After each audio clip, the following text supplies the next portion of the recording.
Hey, what's going on? BQ here from the King of the Mound podcast. Do me a favor, hit that subscribe button, whatever platform you're listening on. That way I can ensure that you get my content. I can get my subscriber numbers where I would like them to be. I cover Impact Wrestling every week from a very positive standpoint, but at the same time, I criticize where it's due. So I'd really appreciate that. What I want to talk today about is the casual fan, the casual fans in wrestling, and why it's something that Global Force Wrestling needs to start putting emphasis on. This is a concept WWE has mastered. They've mastered it for quite some time now. And it is time to become a player in the game of trying to obtain casual fans. Now, like other fans of the company, I cannot wait for the Impact Live shows to hit the road. But with that being said, it also scared me to death because I know what happened the last time they got on the road. For years, their main promotional method, and just as soon as last year, was Twitter. And the TNA fan base on Twitter it's weak on Twitter. The main viewers of the show are not on Twitter. So it's a bad place to promote. Twitter is a brand awareness social media. It's not statistically, historically, it has the lowest numbers for social media platforms when you're trying to sell something or trying to get someone to take action. It's a better way of putting it. It is a brand awareness platform. It's a place where you share news and people can click on articles and read. Like when you're on Facebook and you see an article, you kind of scroll past it. But on Twitter, you see an article and you click it. So every social media platform just has its strengths and weaknesses. And this is a weak form for the company. And as I said, the fan base is not on Twitter. So it's not a smart promotional tool. But because Dixie Carter and Hulk Hogan once upon a time made the ill-fated decision to come at the WWE as competition instead of trying to carve their own niche or create their own path, the company has been unfairly compared to the WWE. They compare viewership, completely ignoring the fact that they still have the second highest viewership in the United States. They compare pay-per-view buys, even though the numbers that TNA has been doing for years is not that far off from what Ring of Honor is doing. They talk about when the wrestlers leave the company, that they're jumping ship, and that it's a negative thing and that nobody wants to be there. But someone leaves Ring of Honor, and it's a good thing. It's a happy day. It's a celebration because it's a promotion. They're taking that next step in their career.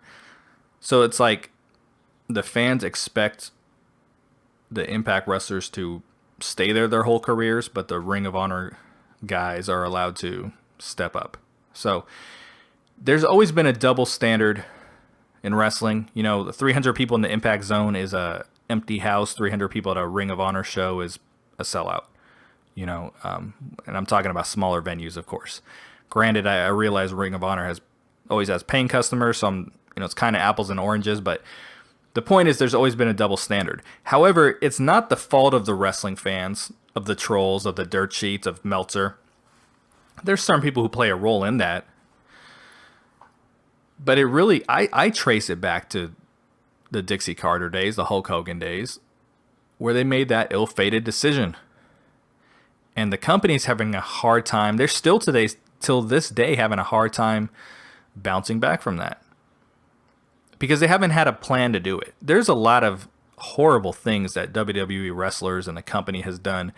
But they're because everyone's going to make mistakes. I'm not talking shit about the company. Everyone's going to make mistakes and no one's perfect. But they've always had the PR in place, the marketing in place to get past those things. And the TNA Impact brand has never been able to get from under those shadows, for various reasons. But I'm one of those people that I blame that era in the company. There's some people who don't necessarily agree, and this is strictly my opinion. You don't agree with anything I say, cool, But there's some things I'm seeing right now, however, that give me a lot of relief regarding these live shows.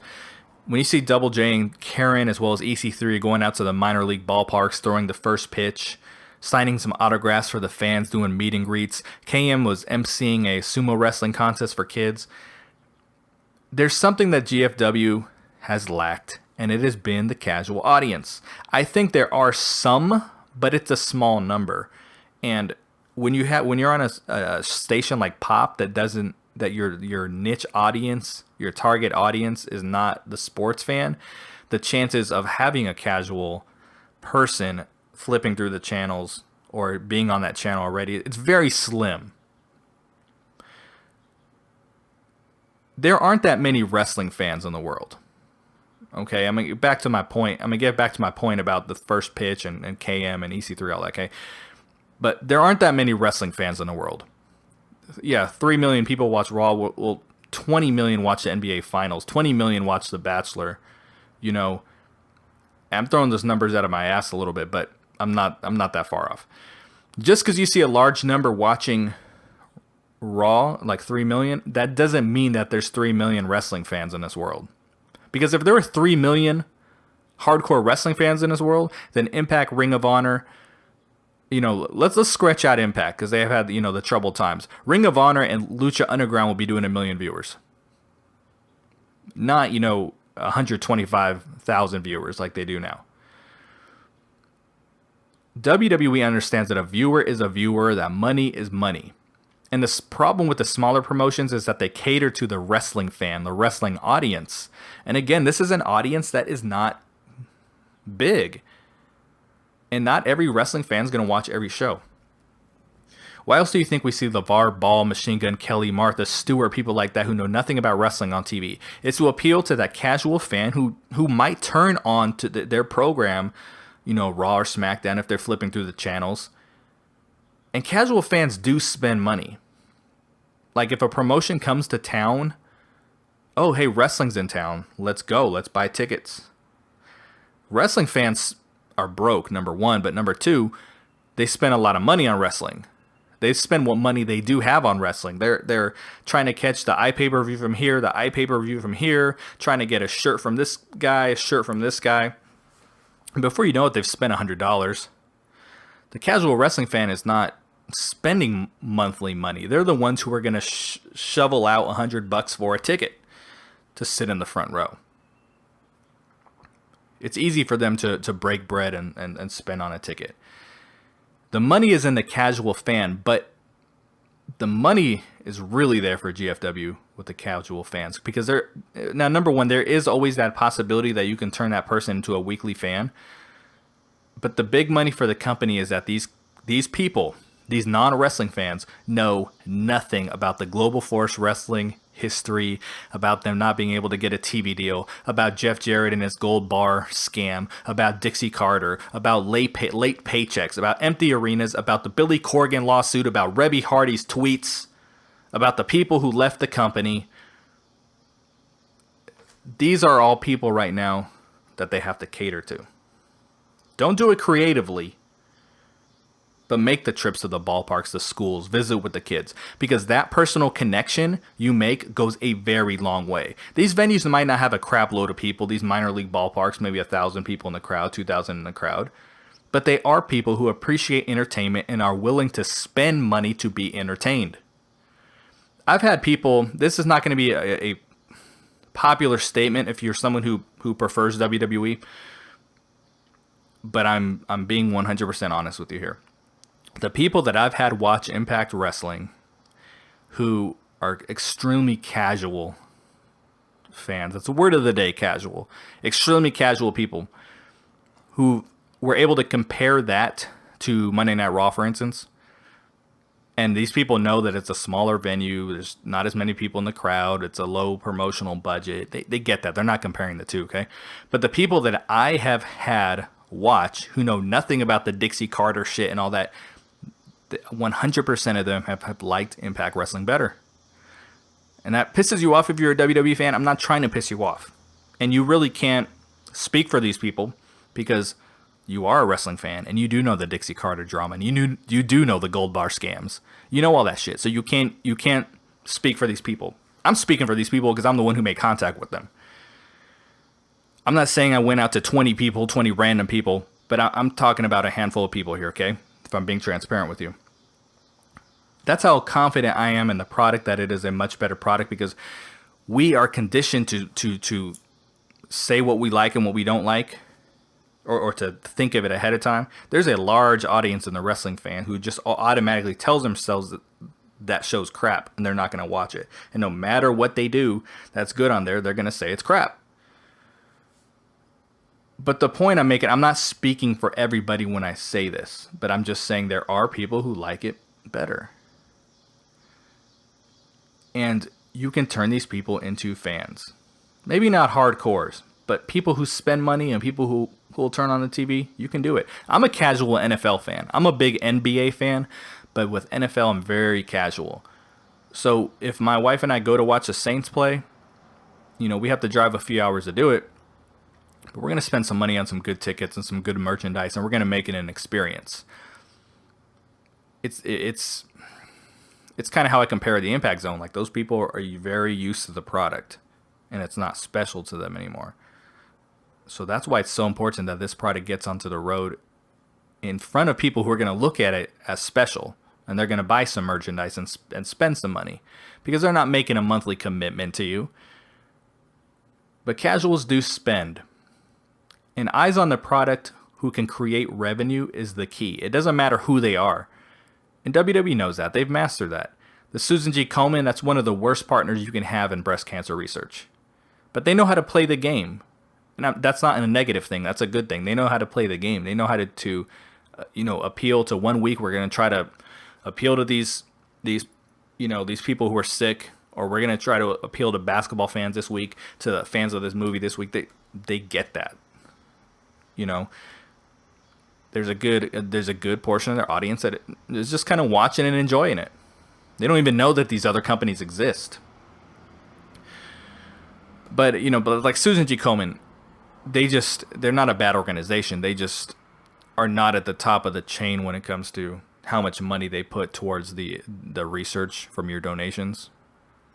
So that's why I'm saying it's one of the worst to work with. There's at least 4 or 5 that are way better if you're donating your money, but it's a partnership that works for them very well every year. And, kudos to them for that. But overall, I'm going to wrap this up. Getting out there, meeting small groups of people, inviting them to the shows, hoping that they attend and enjoy themselves. That is the key. We have a promotion here, Glory Pro Wrestling, that this is one of the hottest independent wrestling scenes in the country. We just had a show the other day that I was at. DJ Z was there, Cody was there, Marufuji was there, Donovan Dijak, AR Fox. It was a pretty stacked card. We had a sellout in there, 600 people. Almost said 6,000, 600 people. Part of me was kind of sad because I was like, I know that the Impact shows can't do that. But what we have here, though, this promotion, Michael Elgin runs it. It's a very special promotion. You know how I found out about this promotion? He contacted me directly on Facebook. He sent me a friend request and contacted me directly to invite me to the show. Now, there's another promotion here in St. Louis that I've been wanting to go to. They very rarely have any big names, but it's the one Marty Bell works at. But I've been wanting to go.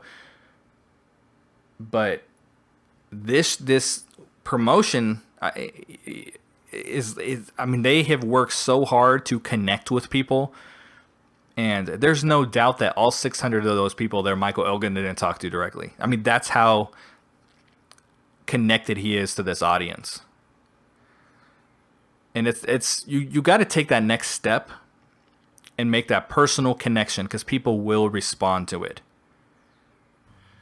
To be honest, one of the main reasons I don't take my kids to the WWE shows anymore, whether it's a house show or, we went to Battleground a couple of years ago, which was a really good show. But the reason I don't take them is because, and call my kids brats if you want, or spoiled or entitled, whatever. But one of the reasons I don't do it is because they genuinely get kind of upset that they don't get to meet any wrestlers. Like, it's not a personal experience for them. And, we go to indie shows. We've been to lots of Impact shows, Impact pay-per-views. And they always get to meet their heroes. Or they appreciate meeting wrestlers even if they don't know who they are. And that's not a unless it's like a big major pay-per-view and some kind of big fan fest thing, that's not something that the WWE really offers. And that's something that makes it special for my kids. So that personal connection, reach out and touch somebody, baby. Let's hope for good things with these shows. This is BQ of the King of the Mountain podcast. Please hit subscribe, and I'm out.